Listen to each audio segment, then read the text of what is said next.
Jio telecom জগতে একচ্ছত্র আধিপত্য কিভাবে কায়েম করলো একটা সাধারণ ব্যবহারকারীর কাহিনী বলি আজ। সবচেয়ে ন্যূনতম একটা স্রেফ ভয়েস কলের বার্ষিক রিচার্জ প্ল্যান 1748 টাকা, তাও আবার ইন্টারনেট ছাড়াই।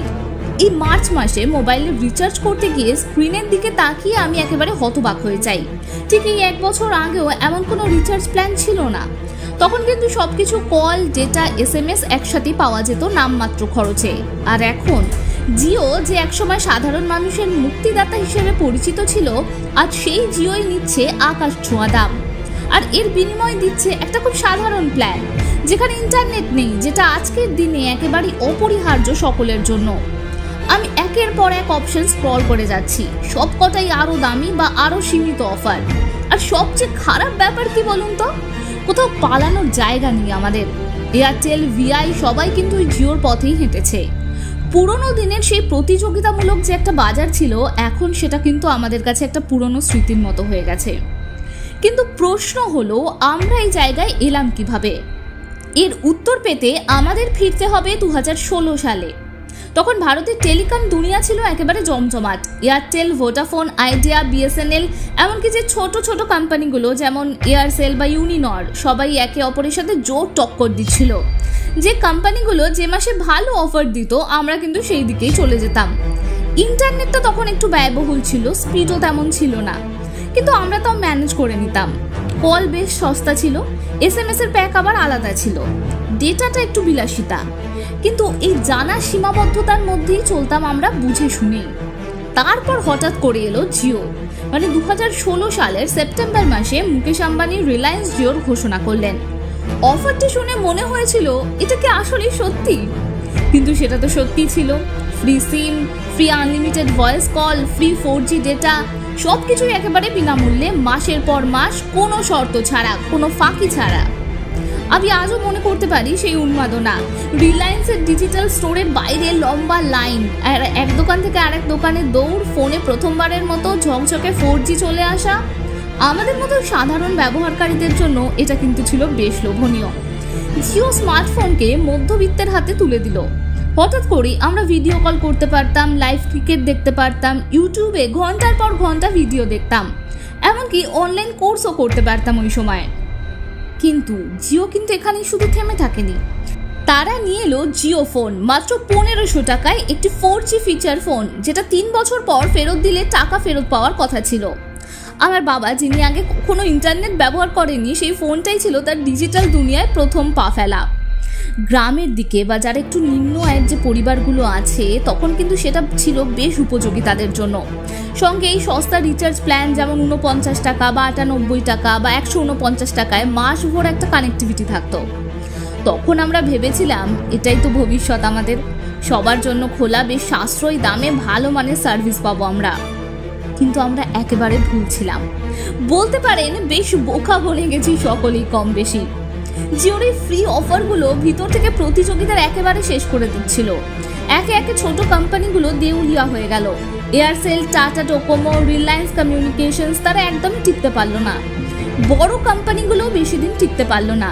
2018 সালে ভোডাফোন আর আইডিয়া নিজেদের বাঁচাতে একত্রিত হলো, কিন্তু তাও শেষ রক্ষা হলো না।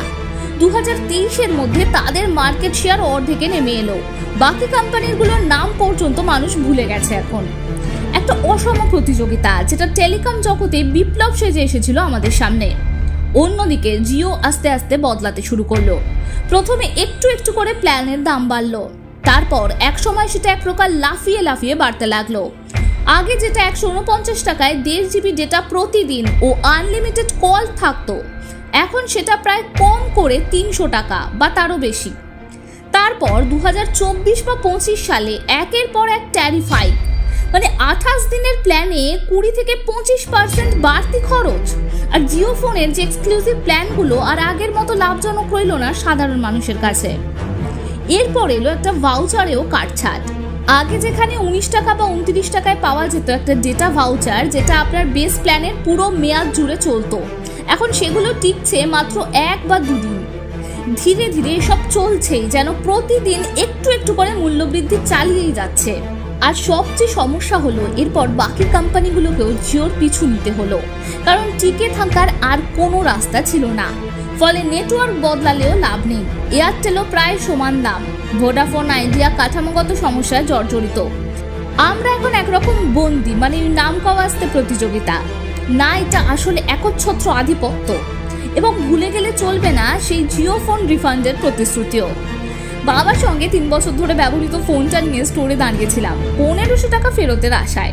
কিন্তু যখন জানলাম এই প্রক্রিয়া বেশ জটিল, রিটার্ন উইন্ডো বন্ধ, নিয়ম নাকি এখন বদলে গেছে, কাস্টমার কেয়ার যেন একটা গোলক ধাঁধা, শেষে আমরাও হাল ছেড়ে দিলাম। যে প্রতিশ্রুতি একসময় বেশ ইন্টারেস্টিং শোনাতো, এখন মনে হয় ওসব তো ফাঁকা বুলি। যে সিম একসময় ফ্রি পেয়েছিলাম, এখন সেটাই আমাকে একটা ভালো মূল্যের খরচের চক্রে বেঁধে দিয়েছে। আমার ন্যূনতম ইন্টারনেটের প্রয়োজন মেটাতে খরচ হচ্ছে আগের চেয়ে অনেকটাই বেশি। সবচেয়ে কষ্টের বিষয় কি বলুন তো, সামনে অন্য কোনো অপশন নেই আমাদের সেভাবে। যে ভবিষ্যতের প্রতিশ্রুতি 2016 সালে আমাদের দেখানো হয়েছিল, সেটা আজ মনে হয় এক ধরনের প্রলোভন, এবং আমরা সবাই সেই ফাঁদেই পা দিয়ে দিয়েছি। আজ আমি বসে আছি হাতে ফোন নিয়ে, স্ক্রিনে দেখছি সেই 1748 টাকার অনলি ভয়েস রিচার্জ প্ল্যান।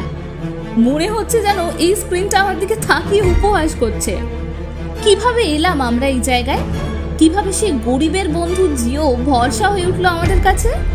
এক প্রকার বাধ্যতামূলক অভ্যেসে পরিণত করলো এই সিম ব্যবহার করার জন্য।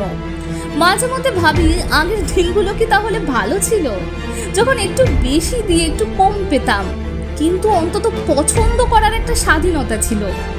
শুধু একটা কথাই এখন মনে হয়, 2016 সালে জিও যেভাবে শুরু হয়েছিল সেটা আমাদের সাধারণ মানুষের স্বস্তি দেয়নি। 2025 সালে এসে সেটা একটা বিরাট বোঝা হয়ে উঠছে দিনকে দিন আমাদের কাছে।